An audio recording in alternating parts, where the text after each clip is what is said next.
Dear students, BSc Part Second, Physical Chemistry, video number 5। आज हम पढ़ेंगे क्लेसियस क्लेब्रियन इक्वेशन। क्लेब्रियन इक्वेशन में यदि वाष्प के आयतन की तुलना में द्रव के आयतन को नगण्य मान लें तो हमारी इक्वेशन हो जाएगी। इक्वेशन नंबर 1 हमारे पास है dp upon dt equals to del h upon t bracket V2 minus V1। V2 हमारे पास वाष्प का आयतन है जबकि V1 जो है द्रव का आयतन है। वाष्प का आयतन बहुत अधिक होता है, द्रव का आयतन बहुत कम होता है। यदि दोनों की हम तुलना करें तो द्रव का आयतन हम इसे नगण्य मान सकते हैं।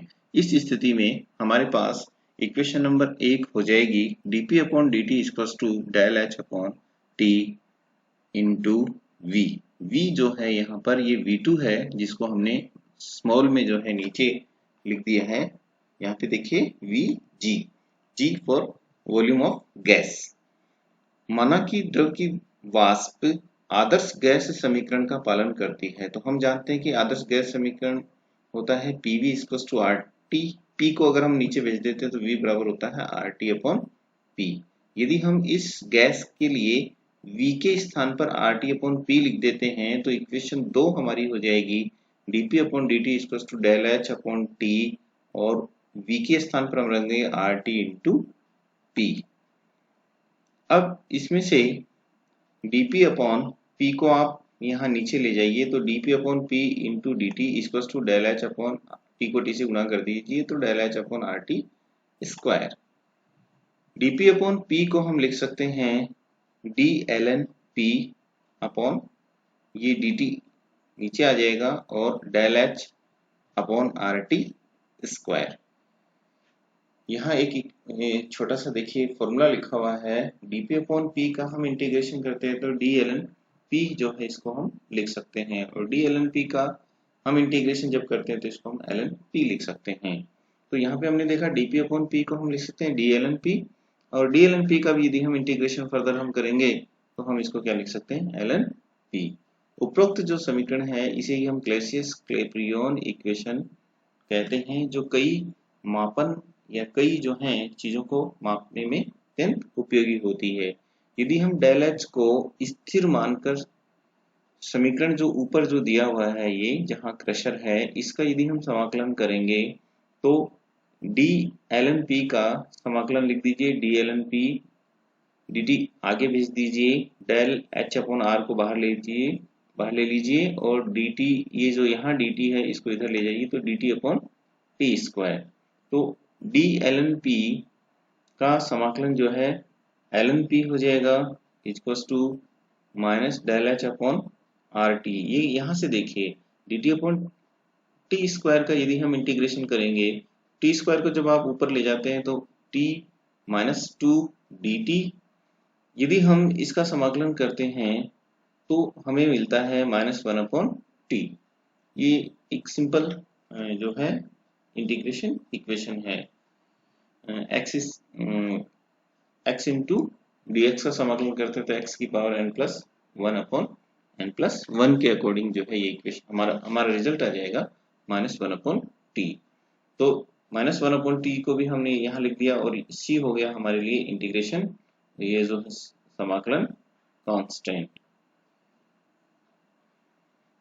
लॉग एल एन पी को हम लॉग में कन्वर्ट करेंगे तो minus del H upon R T तो रहेगा लेकिन 2.303 से मल्टीप्लाई करना पड़ेगा प्लस सी।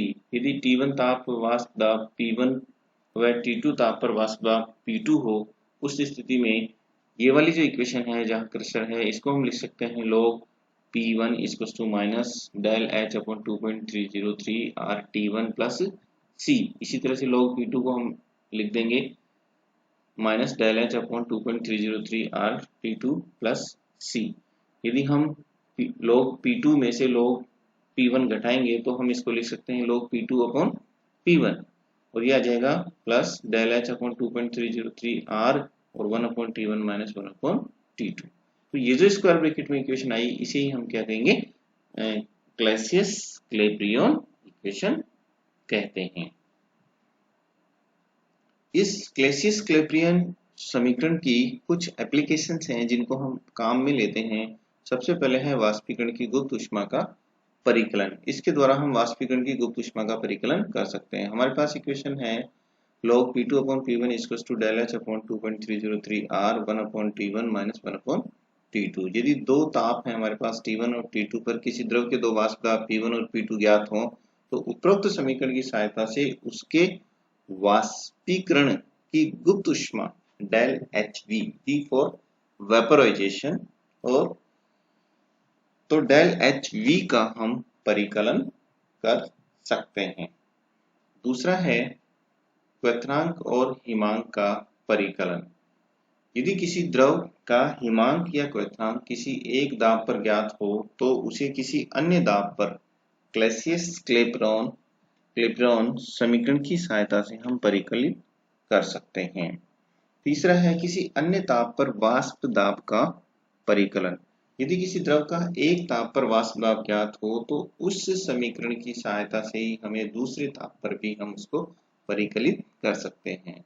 हमारा जो मूल इक्वेशन है वो यही रहेगी, log P2 upon P1 is equals to del H upon 2.303 R 1 upon T1 minus 1 upon T2।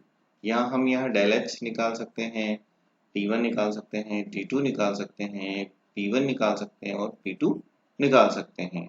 ये हमारे पास इस इक्वेशन के थ्रू हम काफी सारी चीजें जो है फाइंड आउट कर सकते हैं।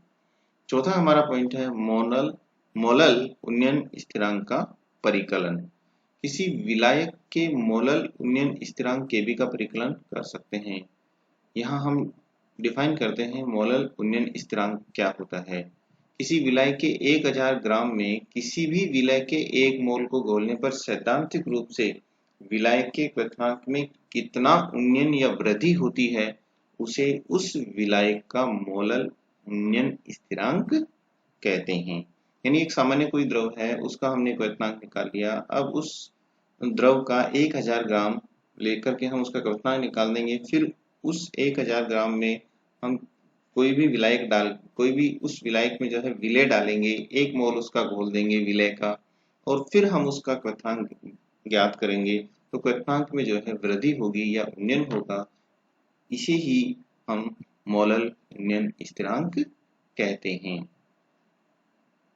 यहाँ देखिए, यदि हमें इसे ज्ञात करना हो तो हम ये जानते हैं कि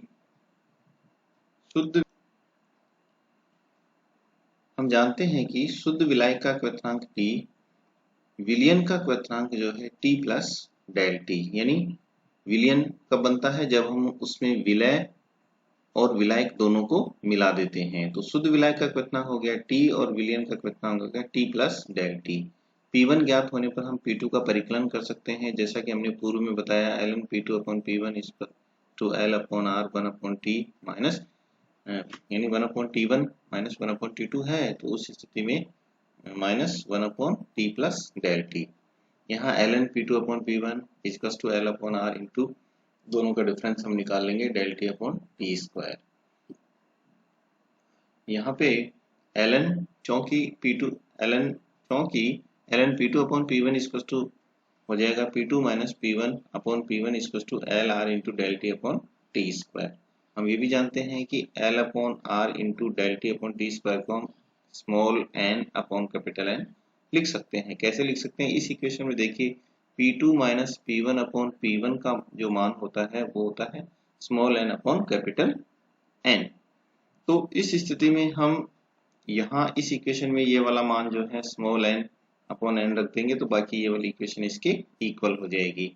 हम ये अगर हमें डेल टी निकालना हो इस स्थिति में, इस वाली इक्वेशन में r इंटू टी स्क्वायर से गुणा कर देंगे और l से इसे डिवाइड कर देंगे। लेकिन यहाँ स्मॉल n जो है विलय के मोल हैं, और विलय के मोल जो निकालते हैं ग्राम बटे अणुभार, तो उस स्थिति में विलय का भार अपॉन विलय का अणुभार, और कैपिटल N जो है वो हो जाएगा विलायक का भार, नीचे की ओर लिखेंगे और ऊपर की ओर लिखेंगे विलायक का अणुभार।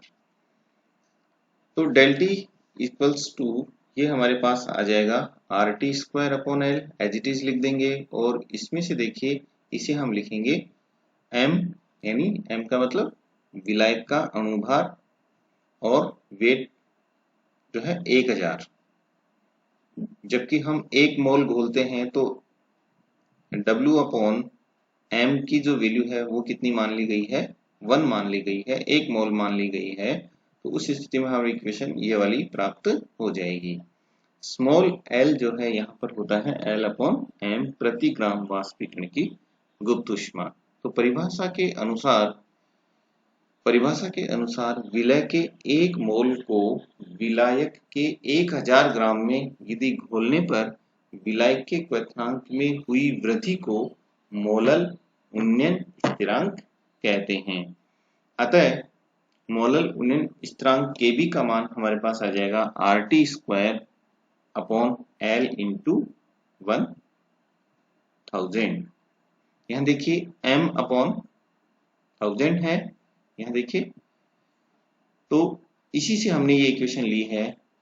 अगर L अपॉन M को हमने लिखा है स्मॉल l, तो Kb equal to RT² upon L into 1000 या 1000। तो ये हमारे पास स्क्वायर ब्रैकेट में जो इक्वेशन है यही हमारे लिए होगी मोलल उन्नयन स्थिरांक। धन्यवाद।